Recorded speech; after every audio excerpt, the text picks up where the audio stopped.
Severance Season Two's most controversial episode. Is it controversial? Yes, undeniably. That part's not even up for debate. But do I love it or hate it? Well, context is everything for this episode. When Sweet Vitriol first aired, I thought it was short, but interesting. The episode added a weird, creative twist to Cobel's character, which is much needed for sure. But once the season wrapped, it became clear. This episode was almost a complete waste of time.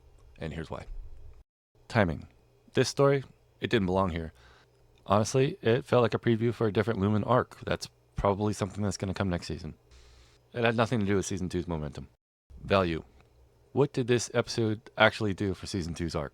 Besides give Cobel more screen time and a truck, not much. Point. When you have bad timing and low value, you get one thing. 0. Point. This is 27 Questions, Episode 3, Severance Season 2, Part 3. The one about Sweet Vitriol. Wouldn't it be easier to just brush your teeth without getting outside of the car, walking around to the passenger side, opening the door and just standing there? How does this entire town look completely devoid of life? Are the only children in this season Miss Huang and Dylan's kids? Do all these cafe customers recognize Cobel? He says they work together as kids. Is he jealous that Cobel got picked for Wintertide and he didn't? Is that what the other people in the cafe were thinking when they saw her first? What possible opportunity is this guy seeing here that he wastes no time shutting down the cafe and running off with Cobel? How many continuity errors are in this episode?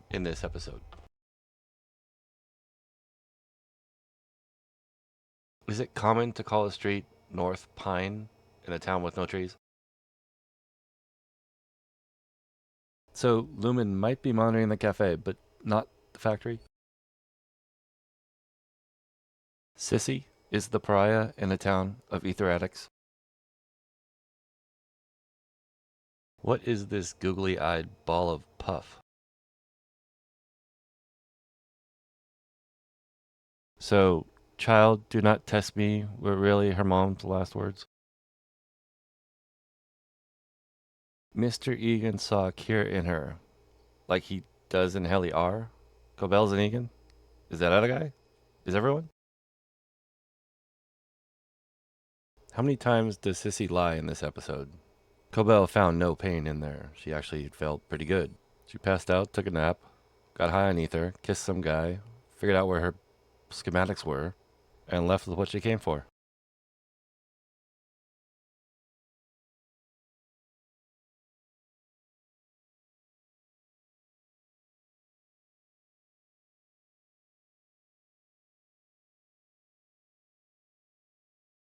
How did the producers of this show explain and justify the amount of time that passes while this guy was waiting outside in his truck, cold as fuck? Is Cobel faking inhaling this ether? Is that the same bust Miss Huang gets in episode 9? Wonder what she'll hide in it. What is this Glasgow plug that Cobel mentions along with overtime contingency? So Hampton is his name? Hampton mentioned Sissy living by the mine. Are mines common this close to the ocean? Why did she need to find these schematics? She didn't use them at all by the end of the season. So the only thing that happens in this episode to further the season's story is Cobel switching to a truck. Why did this episode need to be in Season 2?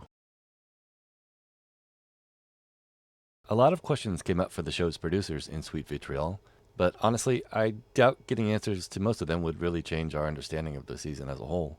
What the episode did give me, though, were some solid predictions for Season 3, 4 to be exact. Cobel's Severance chip schematics, they'll finally come in handy, at least a little.